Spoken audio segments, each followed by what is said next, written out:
उदाहरणं पाहतोय आणि म्हणून तर प्रत्येक श्वासाला जर परमेश्वराचं नाव आपण घेतलं तर आपलं अंतःकरण शुद्ध होऊन जाईल आणि त्याच्यात आपणच शुद्ध होऊन जातो, परमेश्वरापर्यंत आपण पोहोचू शकतो. या नगरीमध्ये, ही नगरी सगळ्यांनाच माहीत आहे. अनेक जण मला वाटतं आता गडावर जाऊन आलेले आहेत, खंडेरायाचं दर्शन घेतलेलं आहे. जाता जाता खंडेरायाचं दर्शन घेणं हे सुद्धा एक आपलं सगळ्यांचंच नशीब आहे. तुमच्यापेक्षा आमचं फार नशीब आहे की आम्ही या जेजुरीमध्ये राहतोय.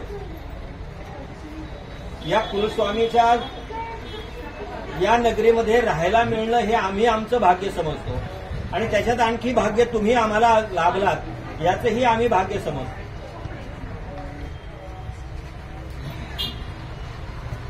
या ठिकाणी याच्या 3 दिंड्या, खडके महाराज संगमनेरकर म्हणजे मला वाटतं अकोल्याचे आहेत, बरोबर ना? हा, खडके महाराज प्रसिद्ध कीर्तनकार आहेत. त्यांना रती इंदोरीकर असं म्हणतात. मागच्या वर्षापासून त्यांची आणि आमची ओळख झाली. ती गेल्या वर्षापासून आम्हाला 1 दिवस लाभतात. जोपर्यंत या वास्तूमध्ये आम्ही राहतोय, प्रामुख्याने मी या वास्तूमध्ये म्हणजे माझ्या श्वासाच्या शेवटच्या श्वासापर्यंत इथे राहणार आहे, तोपर्यंत मला तुमची सेवा अशीच दरवर्षी घडत राहो. दरवर्षी तुम्ही या ठिकाणी यावं अशी तुम्हाला मी विनंती करतो. या ठिकाणी विशेष असं आहे, पहा ना, आपल्या शेजारी आपण एकमेकाच्या शेजारी बसतोय. इथे जात धर्म पंथ काहीही लागत नाही. उच्च नीच आता इथे नाही भेदाभेद, नव्या मानवी धर्माचा मुखे गात वेद. आपल्याकडे उच्च नीच हा सगळ्यांना माऊलीच म्हणतात. आता कोणी दुसऱ्याला नावाने कुणालाही हाक मारत नाही. आपण प्रत्येकजण माऊली असतो.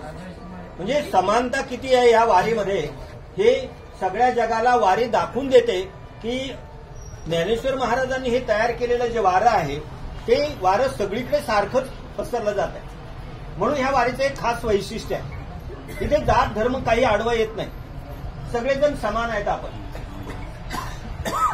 आणि म्हणून तर या वारीचं जगामध्ये एक वेगळं स्थान आहे. या ठिकाणी बघा, 88 वर्षाचा वृद्ध माणूस कापसे बाबा आहे. एक 7-8 वर्षापासून त्यांची माझी ओळख झाली. तेव्हापासून ते या दिवशी माझ्याकडे येतात, आमच्याकडे येतात.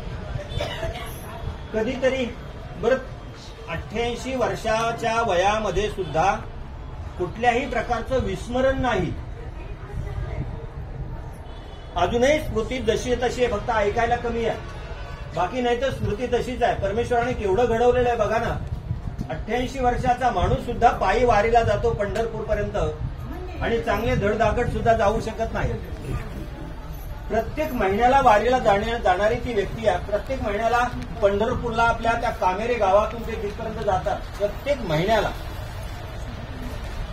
सुख दुःख काही पाहत नाही, पण प्रत्येक महिन्याची वारी मात्र चुकत नाही. वैशिष्ट्य त्यांची एक दिंडी आहे. मला 3री दिंडी एक लाभलेली आहे की ज्या व्यक्तीचे पाय जमिनीवर आहे. मी मागाशी एकाला म्हटलं, अशा व्यक्ती पाय म्हणजे आमच्याकडच्या सारखे जर असं असती परिस्थिती तर आमचे पाय जमिनीवर राहिले नसते, आम्ही हवेत तरंगत असतो. या ठिकाणी 3री वारी आहे बाजीराव कारकर यांची. ते कोल्हापूरचे आहे, कोल्हापूरच्या जवळ पन्हाळ्याची आहे. खूप आग्रह करतात सकाळपासून आमच्याकडे तुम्ही या म्हणून. एक 100 एकरपेक्षा जास्त शेती असणारा व्यक्ती, चांगले व्यवसाय आहेत, पण 3ही भाऊ या वारीमध्ये आहेत. वारीमध्ये म्हणण्यापेक्षा वारकरी पंथात आहेत. छानपैकी सकाळपासून ते स्वयंपाकामध्ये अडकलेले आहेत. काय नाही, गार पाण्याने बाहेरच आंघोळ केलेली आहे.